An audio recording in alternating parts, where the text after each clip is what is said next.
But for now, we're going to jump into our parasha and talk about a fairly nasty topic, fairly unpleasant topic. Welcome to your Friday mornings or Friday afternoons, depending on where you are. We're gonna think about vengeance. And it's a weird one, right? Like, vengeance isn't typically part of our lives here now today, but it is very much part of our lives in the Tanakh, in the Hebrew Bible. We'll be reading the first two verses of Numbers 31 very carefully. I'm going to give you a little bit of background, and then we'll jump in.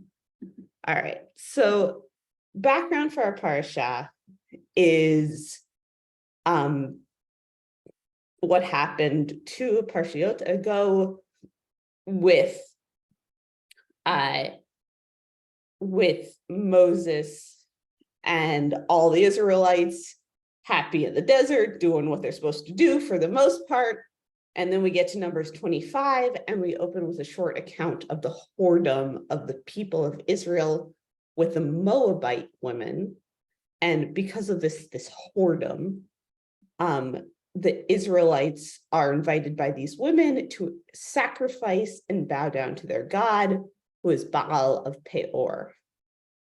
The relationship begins with the Israelites' agreement to have a meal with these foreign women, but this meal is likely a ritual component of a religious ceremony, which we know, like, don't go having other religious ceremonies with those other foreign people. God's gonna get a little bit mad. He doesn't like that too much.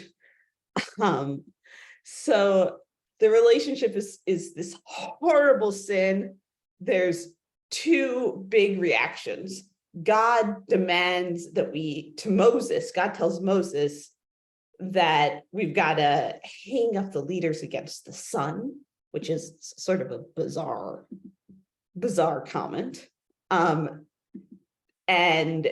God continues, and just side note, I'm going to call God he for basically this whole time. That has no bearing on what your theology, what the gender of God is for you or for me. But at this point, as a character in the Tanakh, it makes sense to me to call him a he. So, kacha. All right, continuing. God, it says, assail the Midianites and you shall smite them, for they assailed you with their plots, which they contrived against you in the incident of Peor. So God tells us, like, you got to go fight these people. But at that point, we don't.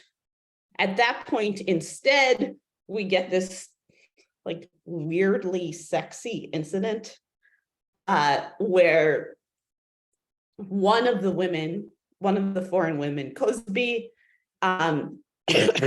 is like having sex with one of the Israelite men right in front of the Ohel Moed, and Pinchas, who is the son of Aaron, reacts by stabbing them both through with a spear, and that's this big dramatic climax, and the story ends there. We don't go fulfill God's command to fight them. It's like everything's all better because Pinchas did this big stabby event, and we move on. The Tanakh keeps moving, and we would think everybody lives happily ever after. Tanakh's going to drop the topic for a full 5 chapters, and we move on to learn about other things. Now, in our parasha, all of a sudden, God's like, wait a sec, didn't I tell you to go kill these Midianites? What happened? And Moses is like, oh, right, I remember we were supposed to kill those Midianites. And we pick up, and that's what's happening in the bit we'll read today. Just quick before we jump into the parasha, the last detail we need as background is a little bit on who the Midianites are. I know a lot of you are very familiar with this. So in the chat or with your Zoom hands, tell me about the Midianites. Who are the Midianites? Where do they show up at the Tanakh? What's their ancestry? Who marries whom? Midianites for 10 points. And if I mispronounce your name, I am deeply sorry. All right, we've got Caryle. Go ahead and unmute yourself. And meanwhile, we've got a bunch of people saying it's Zipporah's people. Moses marries a Midianite. And has this Midianite father-in-law named Gitro. Jenny's pointing out maybe Moses is hesitant to attack them because he spent time there. Like, these are Moses's in-laws, which, depending on your relationship with your in-law, I mean, that's understandable or not.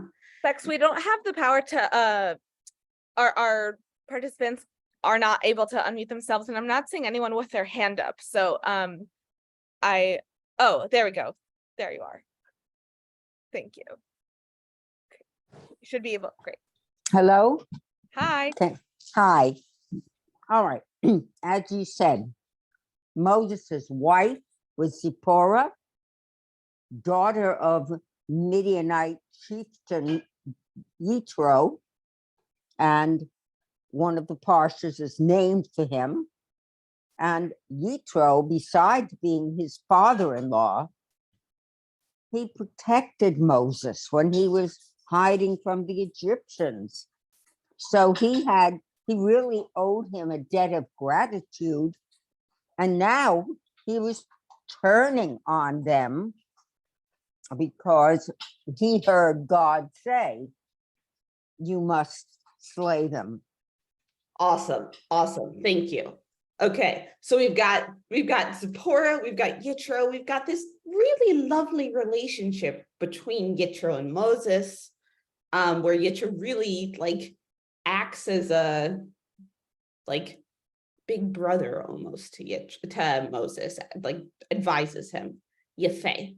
Other points I want to elevate from the chat. Joel, Midianites are there buying Joseph from his brothers / the Ishmaelites and selling Joseph into slavery. Okay.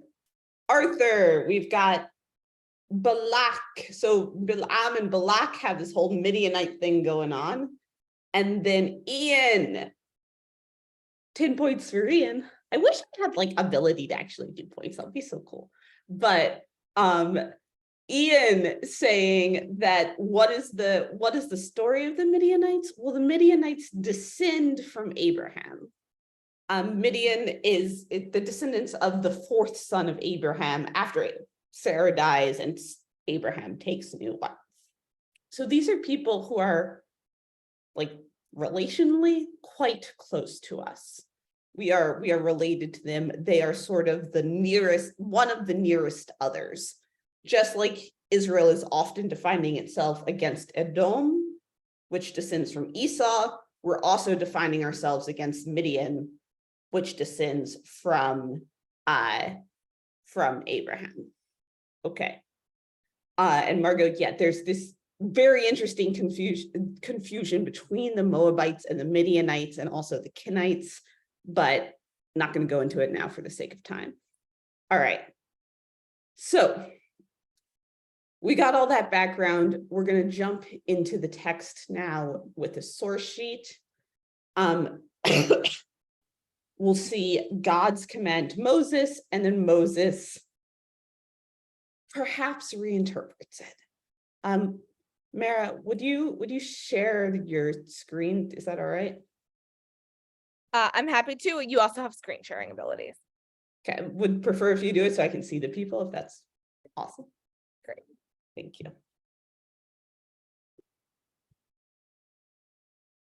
Hebrew, but you've got the English translation there as well. V'yedaber Hashem el Moshe lemor, God spoke to Moses saying, Nakom nikmat b'nei Yisrael me'et hamidyanim achar te'asef el amecha. All right, so we get our vengeance word twice over here. We get avenge the vengeance. Nakom nikmat. And whose vengeance is it? It's the vengeance of the Israelites. So avenge the vengeance of the Israelite people.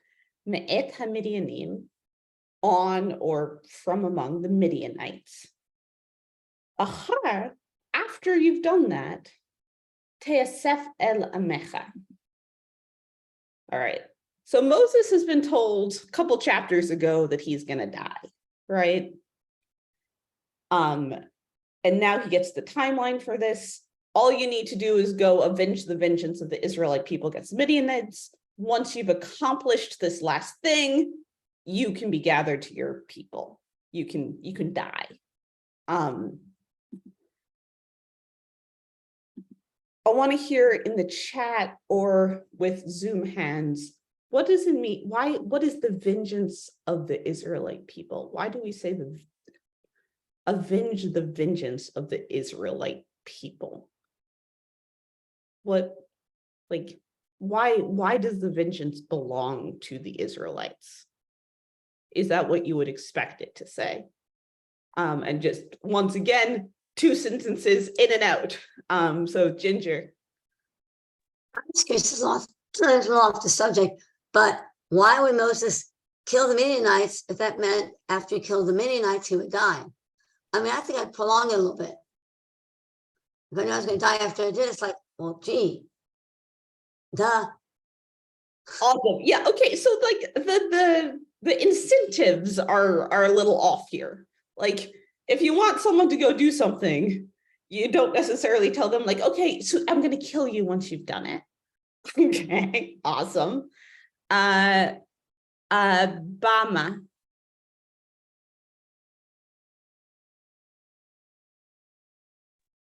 Hi, Bamaya.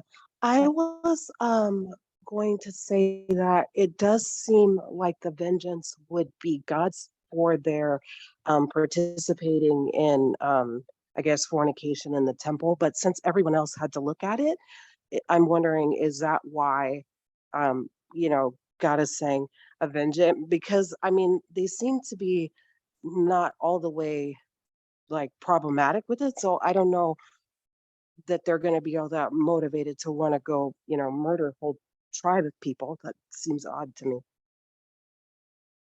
Interesting. Okay. So why is this the vengeance of the Israelite people? Well, not all the Israelites did something wrong. There were only some of the Israelites who did something wrong, and perhaps there were only some of the Israelites who got with these Midianite women, and perhaps those who didn't are like righteously angry because they're being punished as a nation for something that they didn't do. And so they're saying, okay, I'm going to go avenge myself because my fellow nation people did this stuff. Yefei. Okay. Mit saying it seems redundant to say avenge vengeance. Yes, but not in biblical Hebrew. It's like emphatic. It's like really, really do this thing. Other thoughts? Why the vengeance of the Israelite people?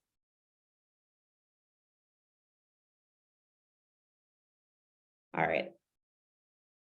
I'm going to keep that as a question and we'll do the next verse and it's going to get more complicated.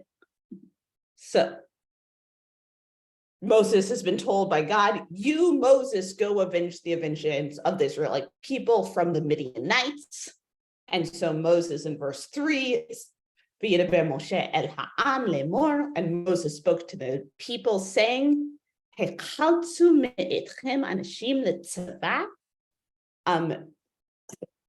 armor from among y'all, men for the army, the you al Midian, and they will be against Midian, letet nikmat Hashem b'Midian, to wreak the vengeance of God on Midian.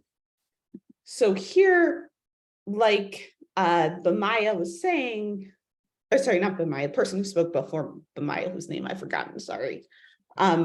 Here, like we've heard before, there's something where Moses is not quite saying exactly God's words. God said, you need to avenge the vengeance of the Israelites against the Midianites. And here Moses is saying, arm yourself as an army, some of you, so that you can avenge the vengeance of God against Midian. So what in verse 2 was the vengeance of the Israelites becomes in Moses's words, the vengeance of God. What in God's words had been against the Midianite people, in verse 3, in Moses's words, becomes against Midian, the country. So two big changes there. Question is, what is the vengeance of the Israelite people something different from the vengeance of God? Why does Moses change it? So it's rather than Moses saying to the people, hey, go avenge your vengeance, he says, go avenge God's vengeance.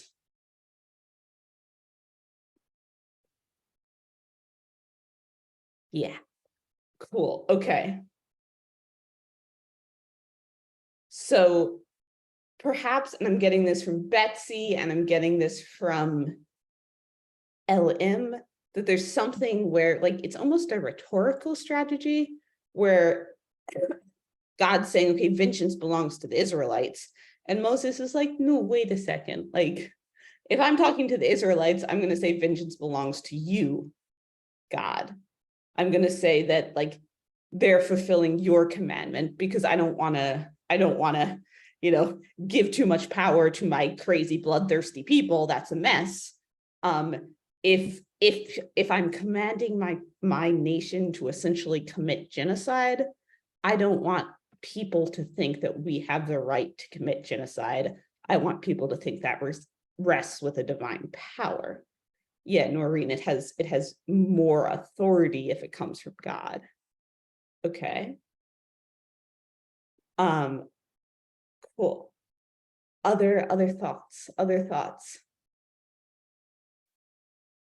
Ooh, Larry, cool. But in Moses's head, God and Israel are the same thing almost.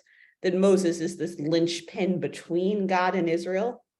And so if God says, hey, it's the vengeance of the Israelites, Moses can interpret that as vengeance of God. Interesting. Okay.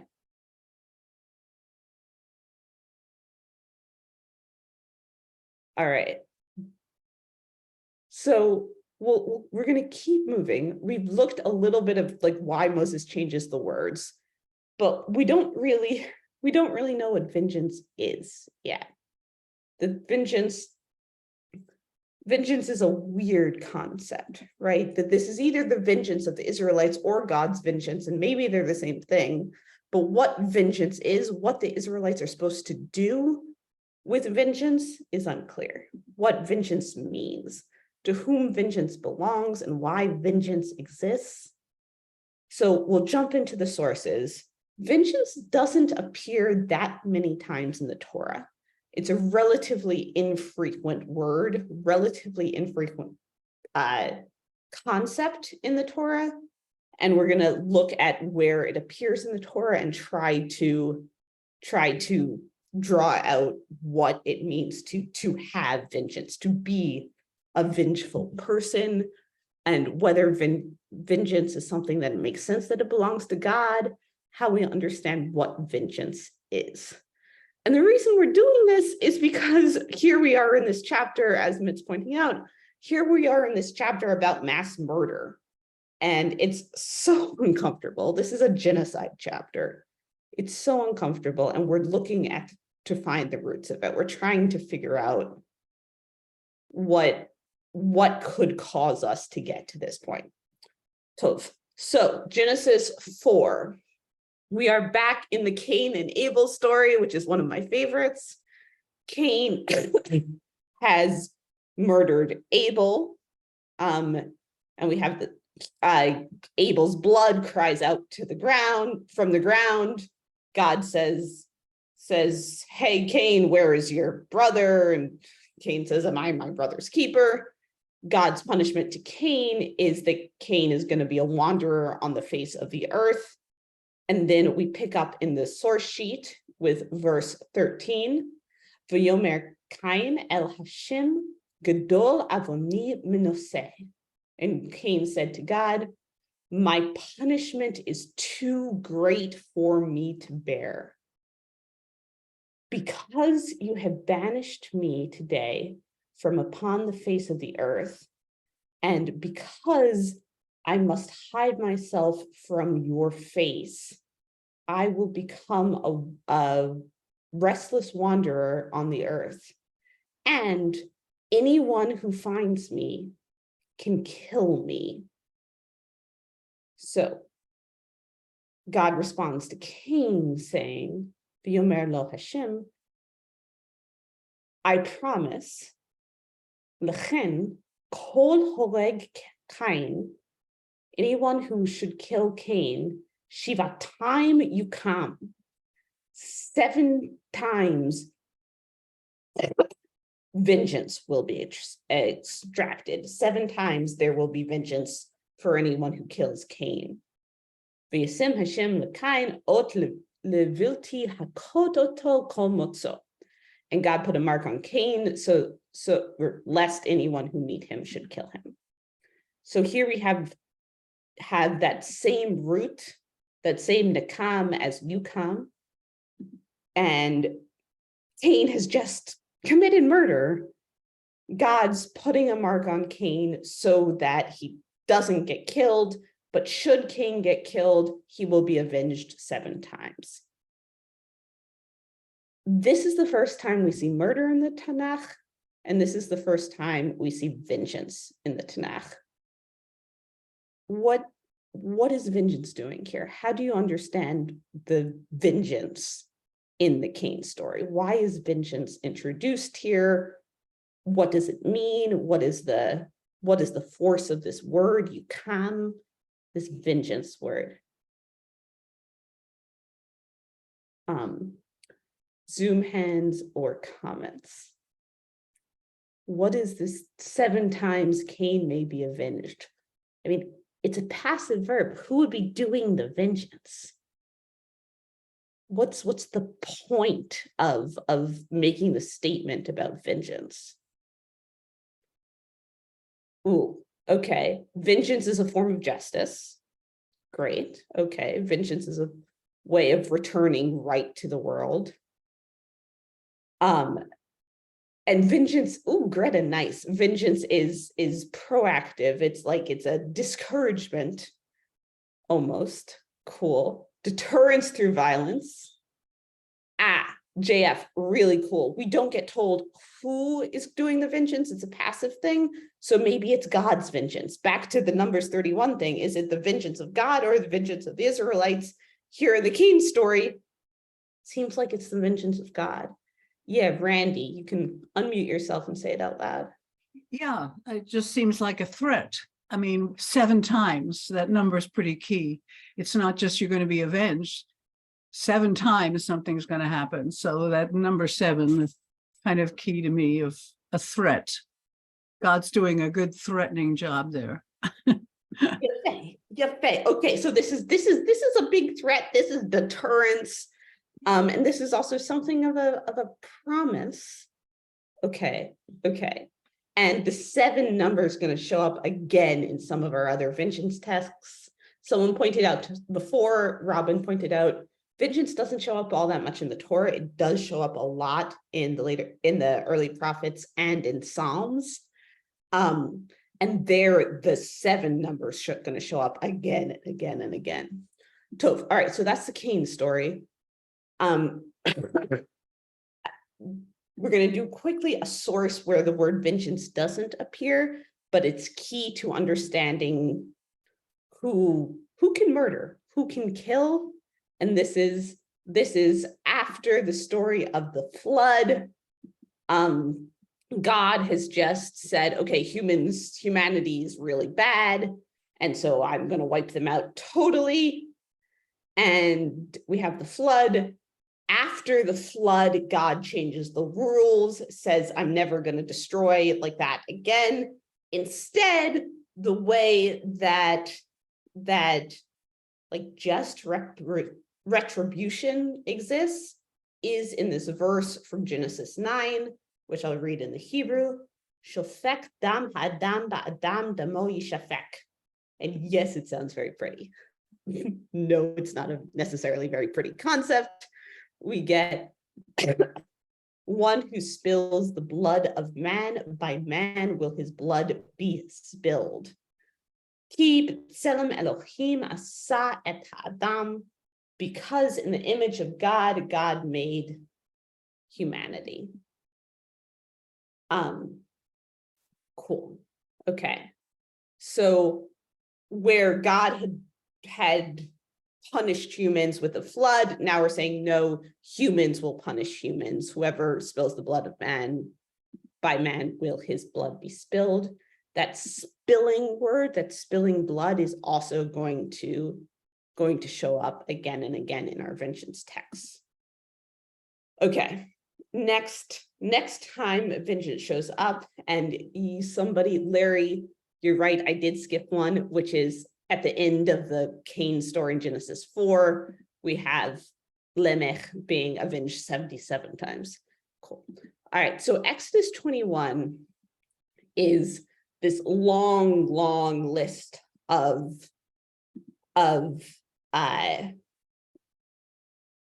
ways people can be punished, who deserves to be punished, who can kill whom. We get this very long, intricate list of who can put who to death, who deserves to die. And most of it is, the language we use is mot yumat, shall surely be put to death. Then in the middle of this list, verses 20 and 21, and I'm going to read those out loud, instead of using the language of mot yumat, we get the language of vengeance. It goes like this. V'ki yakei ish et abdo, o et amato, b'shevet, umet. And if a man should strike his male servant or his female servant with a rod, and that person dies, the male or female servant dies, tachat yado, under his hand, because of having been struck by the rod, nakom yinakim. This must be avenged. Once again, that doubling of the words, that forceful, this must be avenged. Im yom o yomayim ya'amod, but if the person should survive for a day or two, lo yukam, it shouldn't be avenged. Ki kaspohu, since this one is the other one's property.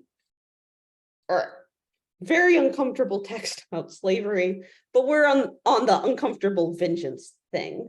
So why does vengeance show up here? All the rest of this Exodus 21 text, we have mot yumat, shall surely die. And instead, when we talk about slaves, we get vengeance. Why might vengeance show up dafka about slaves and not about the Israelites? Or not about the free Israelites? How do you understand vengeance showing up at this point in the Exodus 21 text? I'll give you a minute to put it in the chat. Ooh, Noreen, cool. We are all in the image of God, and Howard Lazar, we were slaves. Okay, so there's something about using vengeance for slaves that elevates them almost, that helps us understand them as humans. And perhaps the vengeance here, then it's the vengeance of God. Okay. Yeah, Joel, this is extra protection for the weakest of society. That that it's not enough just that whoever did this should surely be killed, but even more so, the slave must be avenged, surely must be avenged. Okay. Other thoughts? Other thoughts?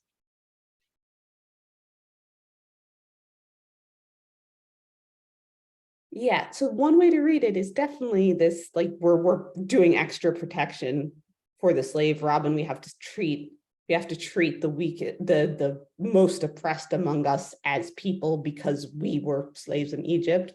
Yeah. But Maya?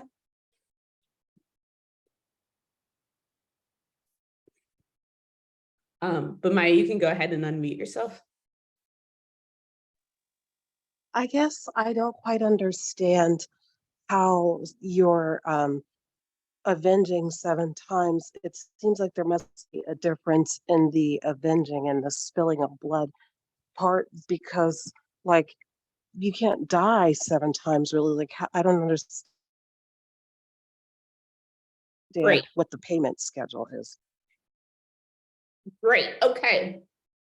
So getting to what is vengeance, there's something different in the Genesis, in the Cain text, and here in the slave text. It's that whatever vengeance isn't just killing somebody. It's not just life for life killing somebody. It's something more, it's something different. And people have been pointing out in the chat, there's a connection perhaps here between vengeance and cities of refuge, that the idea of vengeance starts off a cycle of killing. Let's say, God forbid, you killed my brother. I would be responsible to then avenge my brother by killing you, and you would come back and kill me, and then my other brother would have to go kill your aunt, and so on and so forth. That vengeance leads to cycles of killing. Vengeance leads to more and more people having to avenge each other. The vengeance is some sort of breaking of the natural order of the world, that leads to blood and more blood being spilled. Yafei. And that's how we see it in the Cain text, with 7 times Cain is going to be avenged. 7 people will have to be, or 7 generations of people even will have to be killed for the sake of Cain. Likewise, in the slave text we just read, we have like the slave must be avenged. Like someone's going to have to be killed. Someone's going to have to be avenged for the slave. Yafei. Okay, so we've set up this interesting contrast between vengeance and killing. There's also this interesting contrast between slave and not slave. Then we get to this verse in Leviticus 19, Lo tikam v'lo titor et b'nei amecha, and this is the famous one, Ve'ahavta le're'echa k'mocha ani Hashem. You shall not take vengeance or bear a grudge against your people, against B'nai Amecha. And you shall love your neighbor, your fellow Israelite, as yourself. I am your God. All right. Whew. What is vengeance? Vengeance is not something you do against Israelites. Vengeance is not something you can do against your neighbor, because you have to love your neighbor as yourself. Yafei. However, and I'm gonna run a little bit now, so please keep putting stuff in the comments, but I'm gonna just talk at you for the sake of time. We get just a couple chapters later, we are in Leviticus 26 in the covenantal curses, where God has said, okay, if you obey all my stuff, good stuff will happen to you. However, if you do not obey me and observe all my commandments, and this is God speaking, verse 25, V'haveti alechem chelev nokimet nakam brit. I will bring a sword against you to wreak the vengeance of my covenant.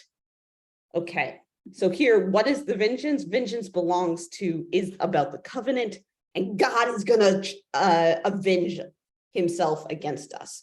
We are going to be killed, like we are going to be avenged by God because we have broken the covenant.